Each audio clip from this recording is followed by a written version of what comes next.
ગોપી ગીતના અત્યાર સુધી આપણે 13 શ્લોકની વાત કરી. હવે વાત કરીએ ગોપી ગીતના 14મા શ્લોકની. આ શ્લોકમાં ગોપીઓ ફરીથી કૃષ્ણના અજરામૃતની માંગ કરી રહી છે, પરંતુ આ વખતે આ માંગ થોડીક અલગ રીતે છે. તે પહેલા શ્લોક જોઈએ. સુરતવર્ધનમ શોકનાશનમ સ્વરિતવેણુના સુષ્ટુચુંબિતમ ઇતર રાગવી સ્મરાણમ દુણા વિતર વીરનસ તેદ્રામૃતમ.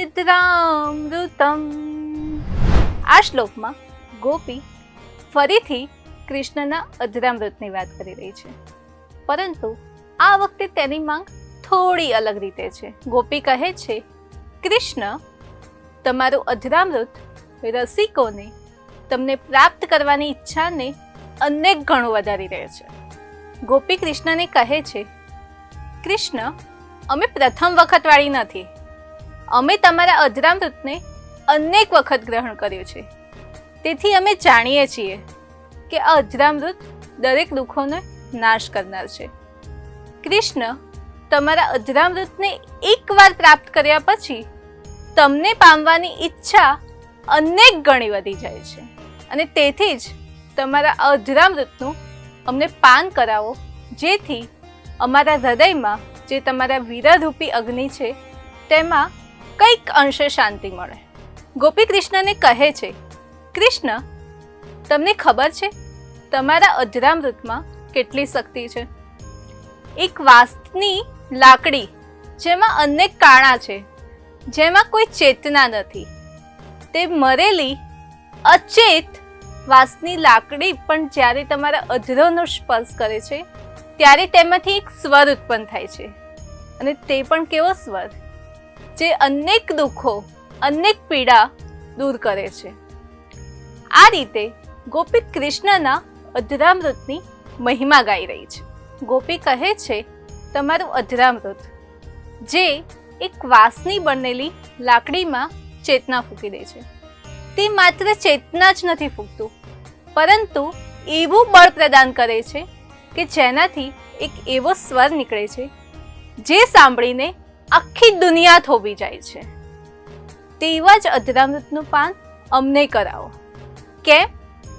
કેમ કે અમારા હૃદયમાં પણ તમારા વીરરૂપી અગ્નિ પેદા થઈ છે, જેથી તેમાં અમારા મનને થોડા અંશે કંઈક શાંતિ મળે. ગોપી કહે છે, તમારા અજરામૃત એટલા રસિક છે કે તેનું પાન કર્યા પછી તમને પામવાની ઈચ્છામાં અનેક ગણો વધારો થાય છે. ગોપીઓ કૃષ્ણના અજરામૃતની યાચના પ્રથમવાર નથી કરી રહી. તે પહેલા પણ અનેક વાર આનું આસ્વાદન તેઓ કરી ચૂકે છે, અને તમારા અજરામૃતની વારંવાર પ્રાપ્તિ છતાં હંમેશા અમે અતૃપ્ત જ રહીએ છીએ. તમારા અજરામૃત તમારી અપ્રાપ્તિના દુઃખને પણ ભૂલાવી દે છે. હવે ગોપી કહે છે, કૃષ્ણ, તમારા અજરામૃતનું પાન જ્યારે પુરુષ કરે છે ત્યારે પણ તે પોતાની વાસ્તવિકતાને ભૂલાવી દે છે. ત્યારે અમે તો ગોપીઓ છીએ, અમે તમારા વીરમાં અધમરેલી છીએ.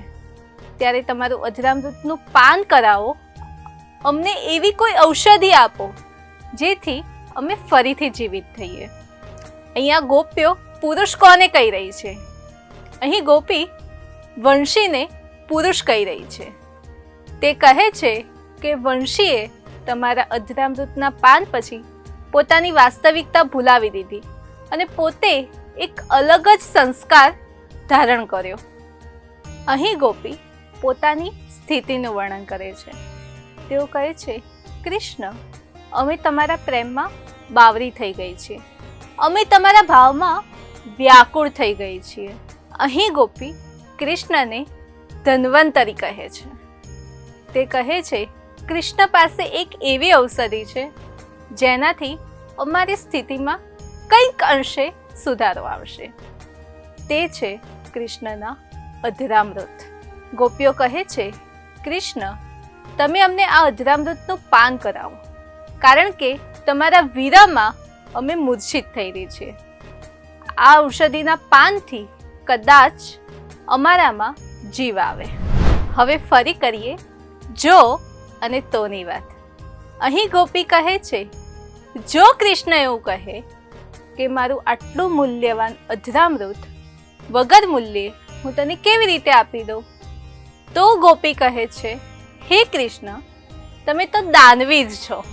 તમે તમારા ચરણાશ્રિત કોઈ પણ નિષ્ક્રિય હોય, અજ્ઞાની હોય તો પણ તેને પોતાનું અધરામૃતનું દાન કરીને તેનામાં જ્ઞાનનો વધારો કરો છો. અહીં પણ ગોપી વંશીની વાત કરી રહી છે. તે કહે છે કે તમે તમારા અધરામૃતનું પાન કરાવીને આ વંશીને કેટલી મધુર બનાવી દીધી. ફરી ગોપી કહે છે, જો કૃષ્ણ કહે કે જે વ્યક્તિ જન, ધન, કુટુંબ વગેરે જેવી મોહ માયામાં ફસાયેલી હોય તેને આ અધરામૃત આપવું વ્યર્થ છે. તો ગોપી કહે છે, કૃષ્ણ, તમારું જે આ અધરામૃત છે તે વ્યક્તિને આસક્ત બનાવી છે. તે તેને દરેક મોહ માયા, દરેક પીડા ભૂલાવી દે છે. અને આનો અનુભવ સ્વયં અમે કર્યો છે. આ શ્લોકમાં ગોપીઓએ કૃષ્ણના અધરામૃતની વાત કરી અને તેઓ કૃષ્ણને કહે છે, કૃષ્ણ, અમારાથી થઈ ગઈ ભૂલ, હવે અમને માફ કર અને અમને તારા દર્શન કરાય. હવે ગોપીના અન્ય ભાવો વિશે જાણીશું આવતા વિડીયોમાં.